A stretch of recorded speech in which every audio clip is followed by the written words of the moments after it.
Assalamualaikum warahmatullahi wabarakatuh. Waalaikumsalam warahmatullahi wabarakatuh.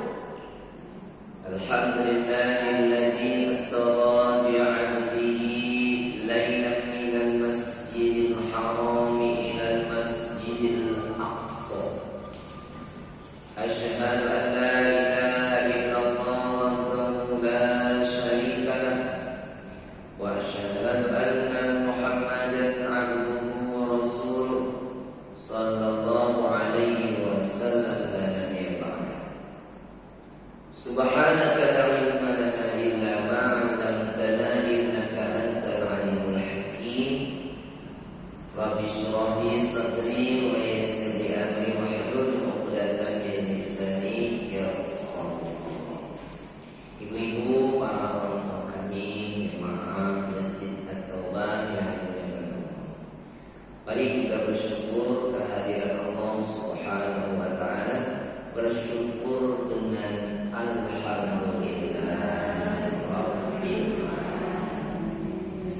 Dengan izinnya pada siang hari ini kita telah diberikan oleh Allah kesehatan, kesempatan untuk sama-sama hadir di majlis yang mulia, di tempat yang mulia. Dan hari ini kita sudah memasuki hari yang kelima di bulan Sya'ban. Mudah-mudahan Allah berkati umur kita, Allah berkati rezeki kita, sehingga kita bisa berjumpa di bulan suci Ramadan, bisa berpuasa sebulan penuh dan qiyamul lail di malam hari. Bersalawat kepada Nabi Muhammad sallallahu alaihi wasallam. Allahumma shalli ala sayyidina Muhammad wa ala ali sayyidina Muhammad. Assalamu alayka ya Rasulullah. Mari kita mulai majlis ilmu ini dengan membaca bismillah. Ibu-ibu, orang tua kami yang dimuliakan Allah Subhanahu wa taala, kita akan mengulangi kisah asbab Isra wal Mi'raj, kisah peristiwa Isra, kisah peristiwa Mi'raj. Jadi ada kisah-kisahnya. Jadi ada tiga ya. Pertama sebab, yang kedua peristiwa Isra, yang ketiga peristiwa Mi'raj. Yang pertama sebab, sebelum Rasulullah Isra wal Mi'raj ada penyebab. Apa yang menyebabkan Nabi itu di Isra wal Mi'raj kan? Adanya kematian. Padahal kematian itu biasa. Nabi sudah banyak mengalami namanya kematian. Ayahnya sebelum Nabi lahir, ibunya waktu usia Nabi sekitar 5 tahun, atuknya waktu usia 8 tahun kan. Anak-anaknya juga masih hidup. Nabi dia meninggal dunia sudah biasa, tapi ada kematian yang luar biasa. Yakni pertama kematian pamannya Abu Thalib. Abu Thalib ini kalau maaf cakap, mungkin kalau tak ada Abu Thalib waktu itu, mungkin Nabi itu sudah dibantai orang-orang Quraisy. Tapi kenapa mereka tidak mau membunuh Rasul? Karena mereka masih segan menghormati Abu Thalib. Kenapa Abu Thalib dihormati? Karena dia anak dari Abdul Muthalib. Abdul Muthalib ini adalah pemegang kuncinya Ka'bah. Di situ mereka meninggal.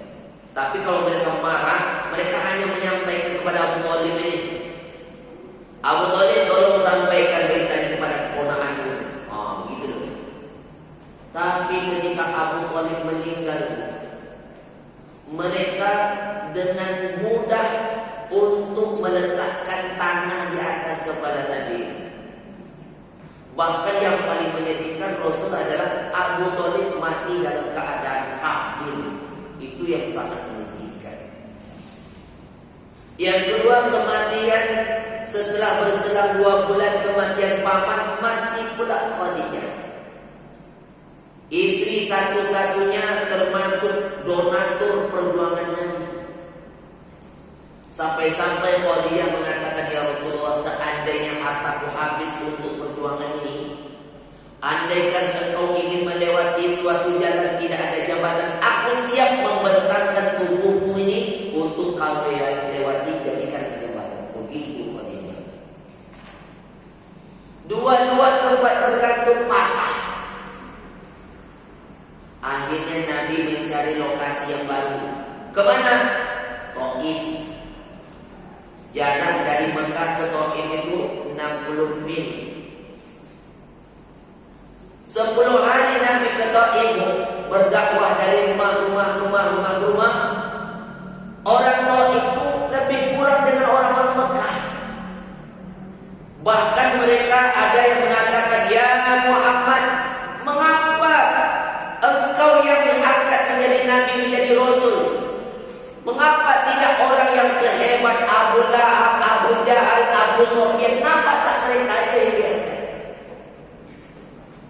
Waktu itu Abu Sufyan belum masuk Islam. Dan mereka melempari Nabi dengan batu, dengan kotoran, dengan sampah sejauh 3 mil, diusir dari Taif.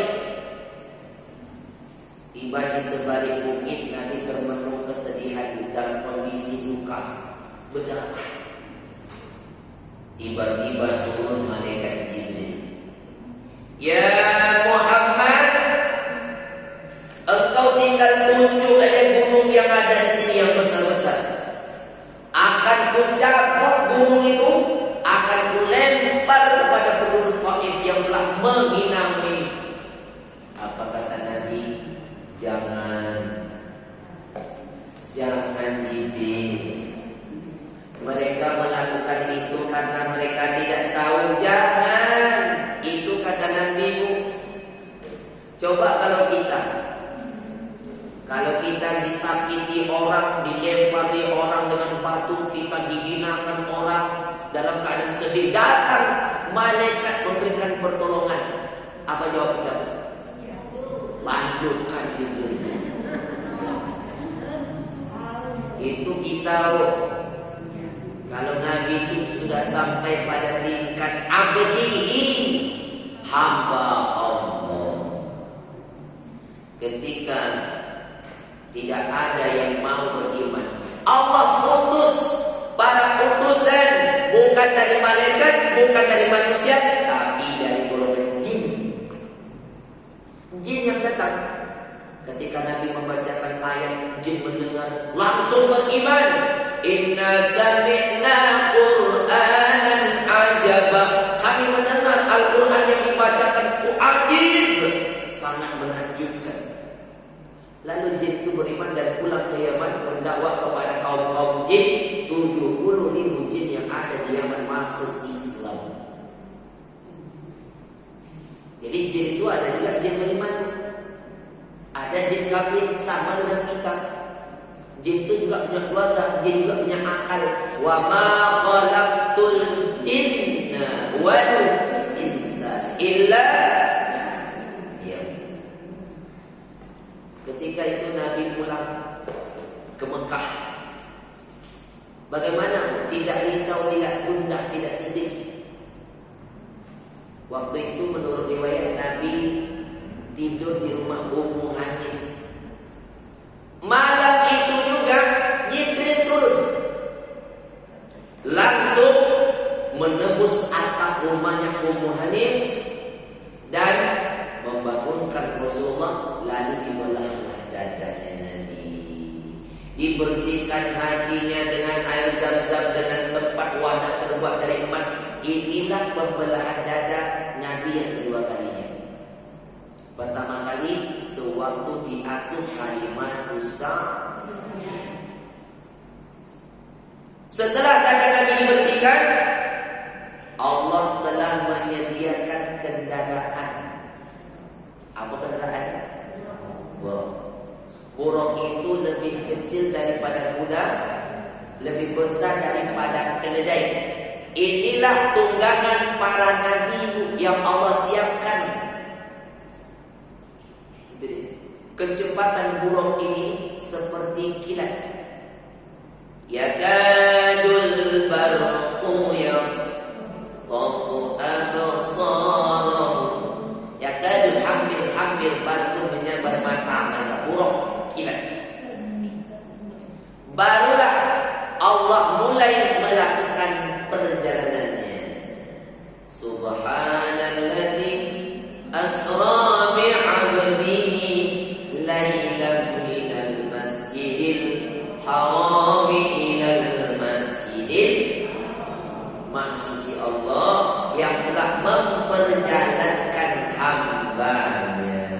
Jadi Bu, kalau kita lihat ayat ini, salah satu solusi kalau kita dalam keadaan banyak masalah, banyak sekali tekanan, ujian, stres, satu-satunya obatnya pergi jalan-jalan, refreshing. Itu solusi.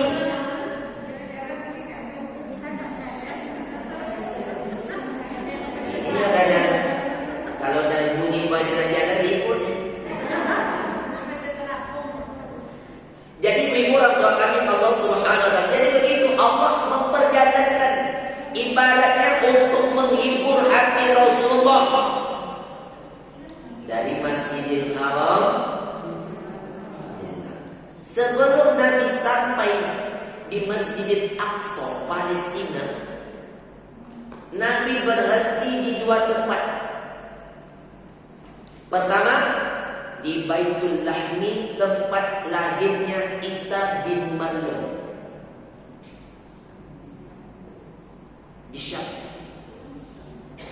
Terus Nabi berhenti di Bukit Tursina. Bukit Tursina itu di mana? Mesir. Maka kalau kita lihat peristiwa ini dari Mekah ke Masjidil Aqsa Palestina, Nabi berhenti di Syam dan juga di Mesir. Ini menandakan bahwasanya di sinilah tempat para nabi diutus. Nabi diturunkan Allah di tempat 4 kota ini. Berdasarkan Al-Quran yang sering kita bacakan, Wattini waz-zaitun wa turi sinin wa hadzal wattin, demi buah tin. Buah tin itu di mana? Irak. Irak siapa nabi yang diutus? Nabi Nuh. Wazaitun, buah zaitun di mana? Di Syam. Siapa nabi yang diutus di Syam? Nabi Isa. Wa turi sinin, Bukit Tursina di mana? Mesir. Siapa nabi yang diutus? Musa. Wa hadzal baladil, ini negeri yang aman. Di mana? Mekah. Siapa nabi yang diutus di Mekah? Jadi 4 itu Irak, Syam, Mesir, Palestina, dan tanah Arab Saudi.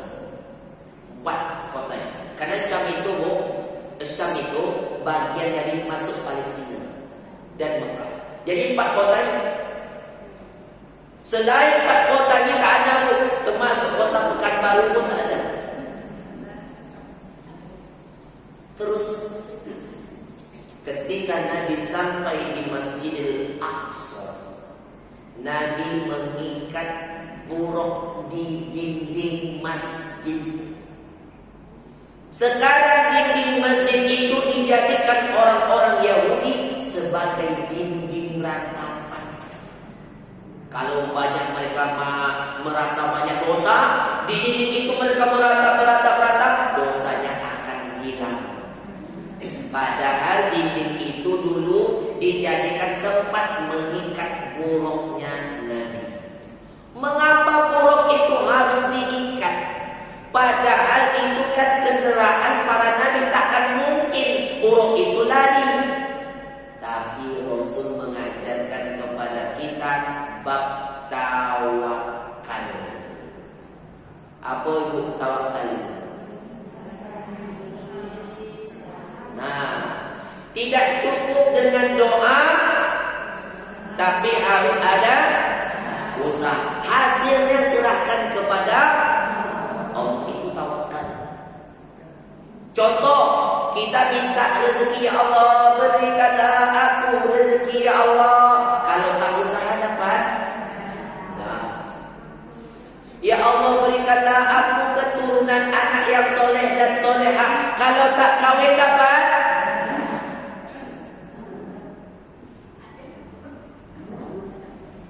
Nah, itu namanya tawakal. Nabi ajarkan supaya kita mengikat kendaraan. Kita taruh kendaraan di luar, harus dikunci. Kalau tidak, hilang. Sudah dikunci Ustaz, sudah berusaha, sudah doa, hilang juga, serahkan kepada Allah. Tapi kalau sengaja kunci itu diletakkan di situ, hilang, memang dikasih betul maling itu.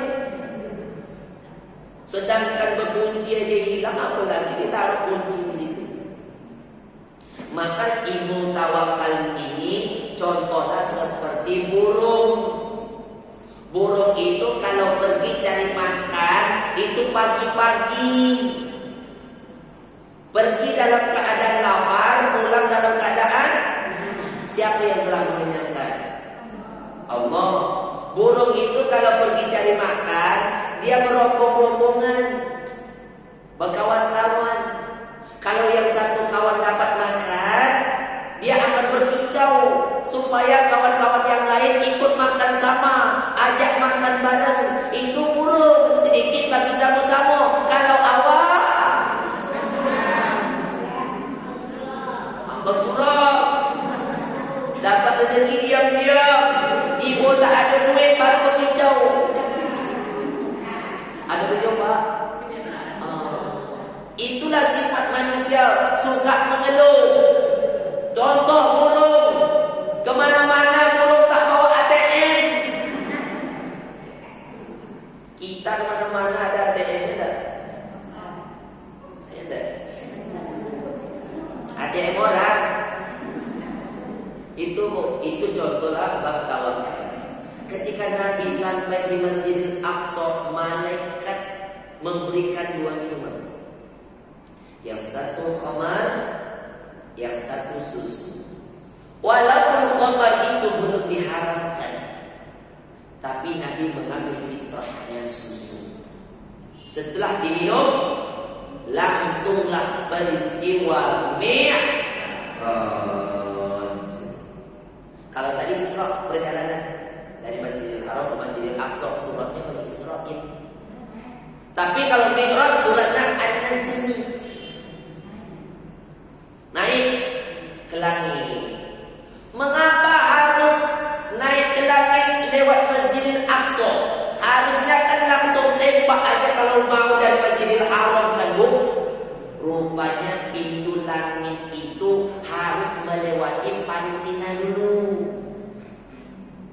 Sampai nanti di langit pertama, di situ ada penjaga malaikat. Jibril langsung mengetuk pintu. Man, siapa? Ana Jibril. Man ma'aka, siapa yang bersamamu? Muhammad. Qad uhiya ilaika, apakah dia sudah diutus? Sudah. Baru dibukakan. Disitulah Nabi bertemu dengan Adam. Nabi Adam tingginya 60 hasta, lebarnya 7 hasta. Berapa meter? 1 hasta setengah meter. 60 hasta 30. Lebarnya 7 hasta 3,5 mol. Kita ngaku pendek-pendek, yang pendek-pendek jangan berkecil hati. Satu saat akan sama tingginya. Di situ Jibril mengatakan, ya Muhammad, salim ala ahli. Ucapkan salam kepada bapak. Assalamu alayka ya Adam. Waalaikumsalam. Marhaban binabiyyin salih. Marhaban wa bani salih. Selamat datang Nabi yang saleh. Selamat datang anakku yang saleh. Di situ Adam menangis. Dan melihat Rasulullah di sudut sebelah kiri Nabi itu tergambar ruh-ruh anak cucunya yang masuk neraka. Dan dia tersenyum melihat sebelah kanannya Rasulullah itu, dia melihat ada ruh-ruh anak cucunya yang masuk surga.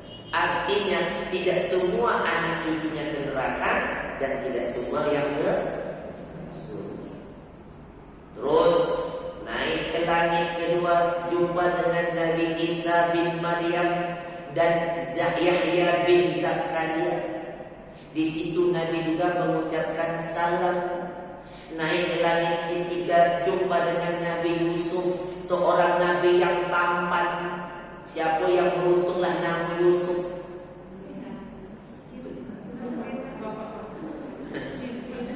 Ada sikit masa. Nabi yang ganteng, mewarisi separuh ketampanan Adam, Nabi Yusuf. Tapi tampannya sikit. Nah, di situ Nabi mengatakan jangan mencela wajah, jangan pukul wajah. Itu dilarang. Itu laki-laki yang tampan di dunia.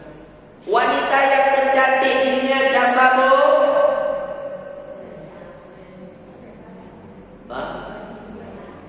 Sarah. Siapa Sarah itu? Istri Ibrahim. Dia mewarisi setengah kecantikan Hawa. Naik langit keempat, jumpa dengan Nabi Idris, satu-satunya Nabi yang diwafatkan di langit. Udah tahu ceritanya kan? Nabi Idris itu, Bu, dia bercita-cita ingin jumpa dengan malaikat maut. Ya Jibril, apa? Aku pengen ketemu dengan malaikat maut. Ngapain? Supaya aku bisa bertanya kira-kira kapan jatahku, supaya aku nanti lebih mempersiapkan bekal. Kira-kira kita dan aku cita-cita jumpa dengan malaikat maut. Hah? Mau tak mau? Tapi kalau bisa jumpa sebelum dicabut kan enak juga. Minta surat bocoran supaya tahu kapan jadwalkan begitu. Akhirnya dibawa malaikat Jibril ke langit. Pas ketemu malaikat maut di langit keempat, pas di lampu merah. Di situ ditanya oleh Jibril, malaikat maut ngapain di sini? Aku diperintahkan Allah untuk mencabut nyawa Idris di sini. Aku heran, Idris kan di bumi. Enggak, kebetulan Idris ada sama aku sekarang. Mana dia? Ini dari pundakku nih. Oh, tanpa basa-basi langsung eksekusi. Tak sempat nak bertanya. Disitulah Nabi Idris diwafatkan di langit keempat. Terus naik ke langit kelima, ketemu Nabi Harun. Nabi Harun itu abangnya Musa. Musa minta kepada Allah supaya Harun itu juga dijadikan nabi. Kenapa? Harun itu ucapannya fasih. Beda dengan Musa. Musa itu pelet. Bahasa apa? Cadel, telo. Kok bisa, Ustaz? Ceritanya begini. Musa waktu kecil diasuh oleh Asia. Siapa Asia? Istri Firaun. Tinggal di tempat Firaun. Walaupun Firaun ini membunuh bayi-bayi, tapi ada juga hati nurani tengok bayi kan, mungil. Kita tengok bayi, oh nang. Sekali Musa tarik jenggot terpelanting Firaun. Kok bisa? Musa itu kekuatan waktu bayi itu sama dengan orang dewasa. Mengamuk Firaun langsung, inilah yang akan menghancurkan kerajaanku. Diambilnya pedang mau ditebas, datang Asia. Ngapain? Engkau mau bunuh bayi ini? Iya. Bayi ini tak salah, tak berdosa mau membunuh Firaun. Engkau tak tahu kan Asia? Aku dijungkir balik yo. Mana mungkin bayi macam itu? Engkau tak nampak? Kita nampak lah.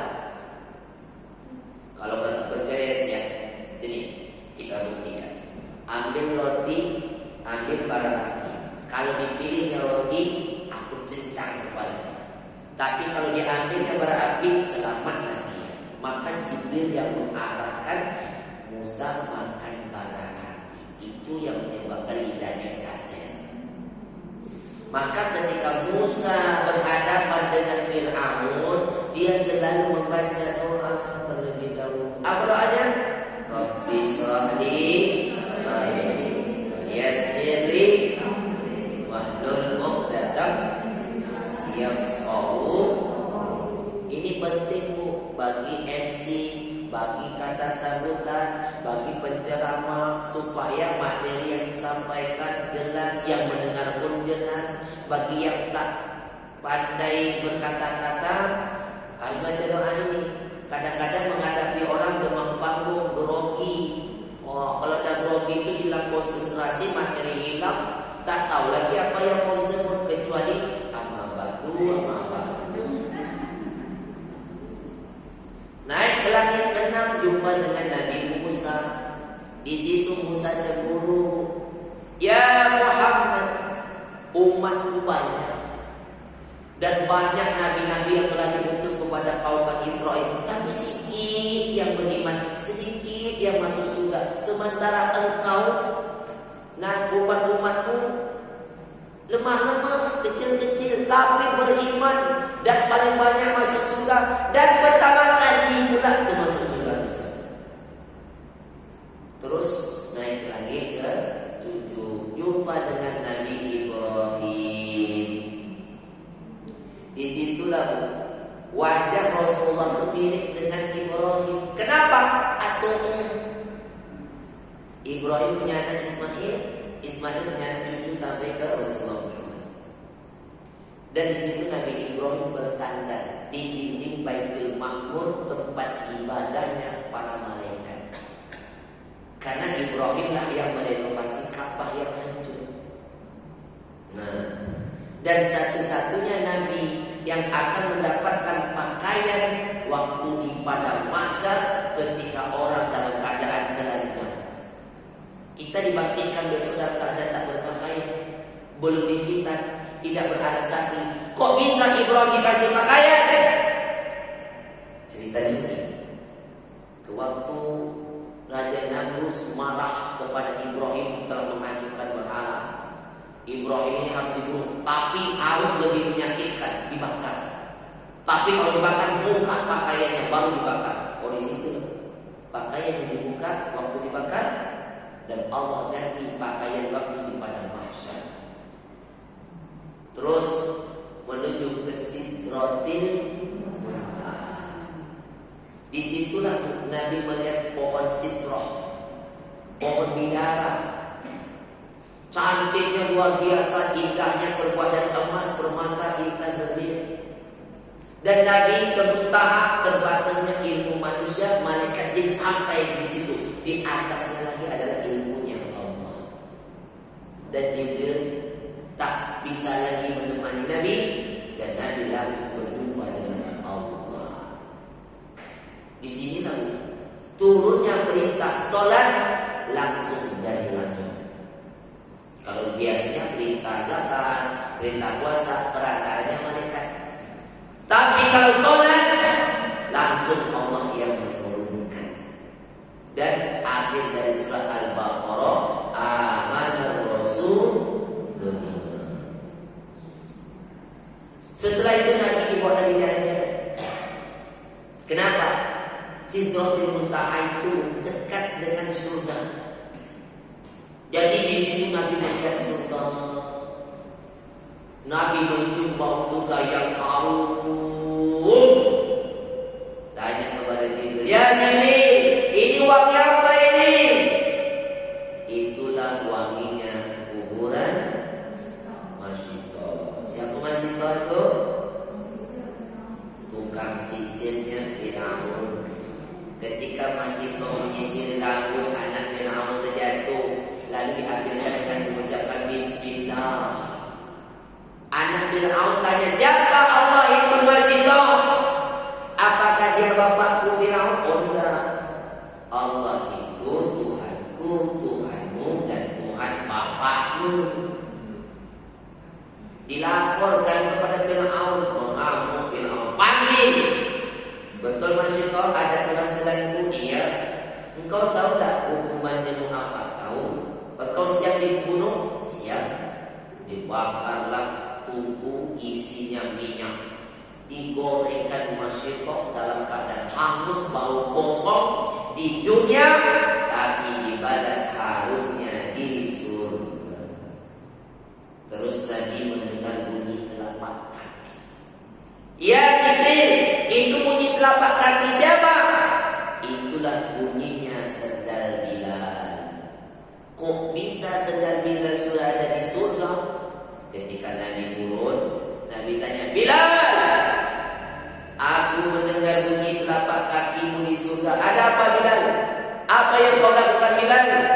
Kata Bilal, aku tak melakukan apapun ya Rasulullah, kecuali wallahi aku selalu berwudu, salat, batal wudu lagi, salat, wudu lagi, salat, salat sunat wudu.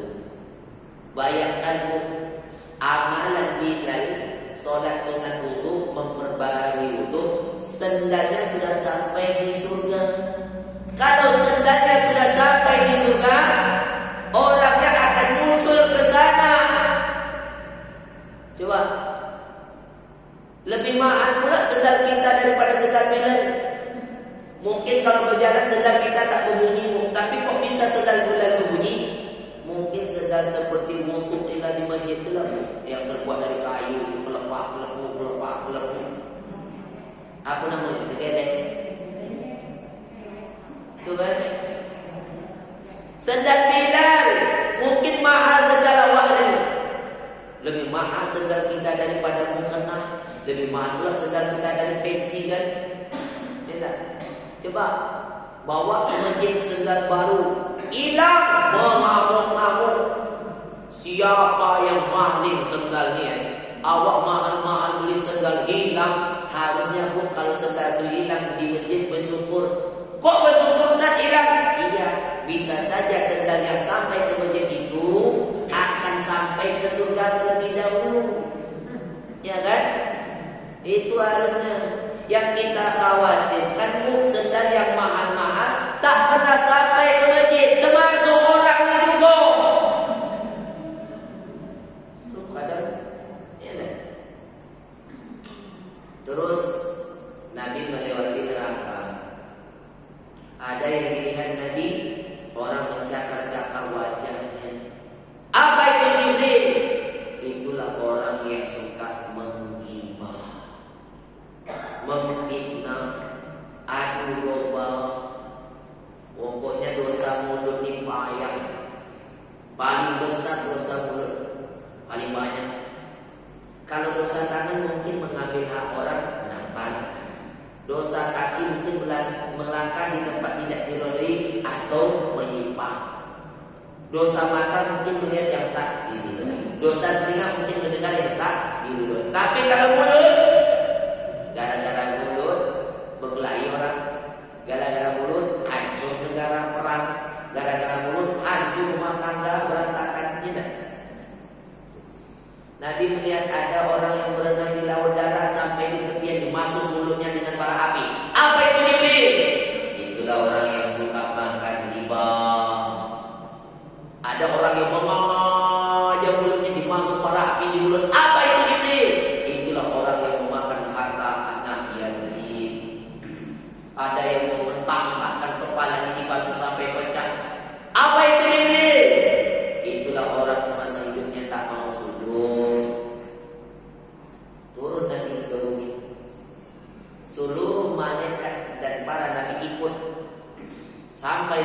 Masjidil Aqsa, Nabi sholat menjadi imam. Yang jadi makmum para nabi-nabi. Artinya agama Islam akan hadir di seluruh dalam dini kehidupan manusia. Di mana negara yang tak ada Islam, rata-rata yang Islam ada. Pulang Nabi ke Mekah, sampai di rumah Ummu Hanif istirahat pada capek. Setelah itu diceritakanlah kepada Ummu Hanif. Apa kata Ummu Hanif? Ya Rasulullah, cerita ini janganlah kau cerita kepada orang-orang Quraisy, mereka tak akan percaya. Aku tak peduli. Aku tetap akan ceritakan juga. Lalu Nabi pergi ke Ka'bah. Di situ Nabi melihat Ka'bah dan merenungkan kisah tadi malam. Tapi dalam keadaan lapar. Alam nasrah. Tiba-tiba datang Abu Jahal. Muhammad, ada mau disampaikan. Rasa-rasanya macam ada mau disampaikan. Ya, aku tadi malam ke situ, aku mengalami ini dan itu. Oh, Abu Jahal langsung menawar. Kalau begini bagaimana engkau ceritakan juga dengan orang-orang sini? Biar aku yang kumpulkan. Ini tawaran tapi cemeh. Dikumpulkan orang-orang Mekah itu. Disitulah kata Abu Jahal, Muhammad, tolong kau ceritakan apa yang kau alami. Oh, diceritakan aku semalam begini. Ketawa cekik-cekik orang itu. Sampai ada yang memukul-mukul kepalanya, lucu. Muhammad, engkau sudah gila. Masa perjalanan ke Palestina yang 1 bulan itu engkau tempuh 1 malam? Tak masuk akal. Memang kau sudah gila Muhammad, ya kan? Akhirnya orang-orang yang baru masuk Islam waktu itu ikut murtad. Kenapa? Dipengaruhi. Apa kata orang itu? Kalian itu yang kalian ikut, kalian jadi panutan Muhammad itu. Coba, masih akal perjalanan 1 malam itu? Gila kalian kumpul sama gila. Apa tak tahu? Akhirnya murtad. Di situ mereka tanya, Aina Abu Bakar? Mana Abu Bakar? Biasa dia ada. Dicarilah Abu Bakar. Ketika sampai di Abu Bakar, Abu Bakar, engkau sudah dapat kabar? Kabar apa? Muhammad lagi ditertawakan orang. Kenapa? Dia itu dah gila. Dia katakan peristiwa dia kesini ke situ hanya 1 malam. Itu peristiwa mustahil. Oh, langsung berdiri Abu Bakar. Apapun peristiwa yang aneh dialami oleh Abu Bakar dan Ali Muhammad, akulah yang pertama kali yang membenarkan. Maka Abu Bakar pun gelarnya Siddiq. Satu-satunya sahabat Nabi yang meninggal wajar Abu Bakar. Kenapa? Karena sakit. Abu Bakar itu kalau malam mandi untuk sholat, tapi waktu musim dingin mandi juga sakit meninggal. Tapi sahabat yang lain seperti Umar, Utsman, Ali, Hasan, Husain dibunuh. Umar dibunuh Abu Lu'lu' sewaktu memimpin sholat subuh. Baru 1 rakaat, Abu Lu'lu' dari belakang langsung menusuk Umar dan terjatuh. Kata Umar, siapa anjing yang telah menggigitmu ini? Padahal dia tadi tikam. Inilah waktu itu kan belum ada PLN, jadi nggak tahu orang mau ada. Jadi kalau ada sekarang orang menikam, imam sedang sholat, orang menikam, ustaz sedang ceramah, jadi dianggap orang gila sekarang. Padahal dulu seperti itu. Ketika Umar terjatuh, banyak darah yang keluar. Akhirnya sahabat-sahabat membawa Umar pulang. Sampai di rumah Umar pingsan. Ketika Umar pingsan, sahabat bingung bagaimana cara membangunkan Umar. Rupanya Umar ini kalau mendengar suara azan, dialah yang pertama kali bergegas untuk bisa dapat saf yang paling depan. Itu mah. Kalau dia tak dapat, dia sanggup bertaruh dengan kawan di depan. Kok bisa Ustaz? Begini ceritanya. Umar itu kalau dapat saf nomor 2, dia ketinggalan nomor pertama, dia tawar dengan kawan di depan. Aku depan ya. Oh, dah bisa. Boleh tak? Wani piro. Setengahnya. Oke, dikasih setengahnya Umar di depan. Itulah orang Umar. Coba dia berbondong-bondong supaya dapat saf yang paling depan. Kalau kita cari saf yang paling sulung belakang. Akhirnya, satu-satunya untuk membangunkan umat ini azan. Diazankan lagu di telinga Umar. Allahu Akbar, Allahu Akbar. Wah, Umar. Apa kata Umar? Apakah aku sudah sholat? Belum Umar, engkau belum sholat. Akhirnya Umar wudu dan sholat dalam keadaan sakit. Bayangkan, Umar yang dalam keadaan pingsan mendengar azan langsung bangun. Kita dengar azan betapa pingsan. Yang azan lah, yang obat lah, yang sholat masa bodoh. Suara azan kan suara kidung. Itu kita. Coba saya pernah dulu tinggal di masjid. Waktu jadi petugas pengurus masjid lah dulu, jaga masjid. Waktu sekolah dulu, pagi-pagi tunggu subuh. As-salatu khairun minan naum. Pagi-pagi saya pergi ke sekolah, pergi kuliah. Ada jemaah pagi. Ustaz, sini sebentar. Ada apa Bu? Subuh tadi merinding saya dengar azan Ustaz.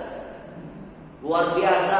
Sampai tertidur lagi saya Ustaz. Kurang ajar ya. Itulah kan. Ini bukan cerita bohong, langsung saya pelaku itu. Nah, jadi bagaimana pentingnya. Jadi peristiwa Isra wal Mi'raj ini kita harus bangga dengan Nabi. Kenapa? Tak ada Nabi-Nabi sebelum Rasulullah itu di perjalanan seperti itu, tidak ada. Kadang kita bangga dengan tokoh orang berhasil naik ke bulan, ada. Tapi kita harus bangga, bulan kan baru sampai langit pertama. Rasulullah sampai ke Sidratul Muntaha. Harus bangga kita. Begitu pentingnya perjalanan dan ibadah yang dijemput. Maka Rasulullah katakan, muru auladakum, perintahkan anakmu sholat, suruh di usia 7 tahun, latih 7 tahun. Wa'mur ahlaka bis sholati wastabir 'alaiha, perintahkan anakmu, keluargamu sholat dan sabar ketika kamu menyuruhnya. Anak yang 7 tahun disuruh sholat macam-macam tingkah lakunya. Apalagi kalau sekarang tidak sekolah, di rumah hanya paling malas bangun subuh. Dibangunkan, duduk lagi. Diajak dia ke kamar mandi, harus pula dibawa terus diteman. Kalau tidak tidur di kamar mandi. Habis wudu diteman pula sampai, kalau tidak lama pula lah bicara. Itu siapa Ustaz? Termasuk anak saya begitu juga. 7 tahun, 8 tahun begitulah. Tak sabar. Tapi kalau 10 tahun tak sholat, pukul. Tapi jangan pukul di wajah. Pukul itu artinya mendidik, jangan menyiksa. Sekurang-kurangnya dengan ancaman. Apa caranya? Letakkan lecut di dinding. Nah, mau Abi turunkan lecut itu atau mau bangun sendiri? Mau. Itu caranya. Jadi supaya anak kita itu memang terlatih, terdidik ketika ada perintah sholat. Begitu.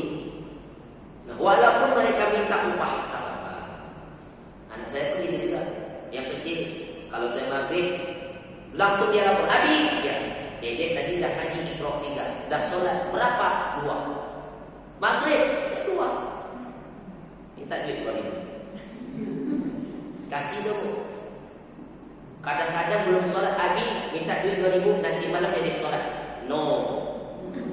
Sholat dulu baru minta duit. Tahu dia tak akan minta lagi. Kenapa? Dia sadar dengan apa kewajibannya. Walaupun masih 4-5 tahun masih kerja.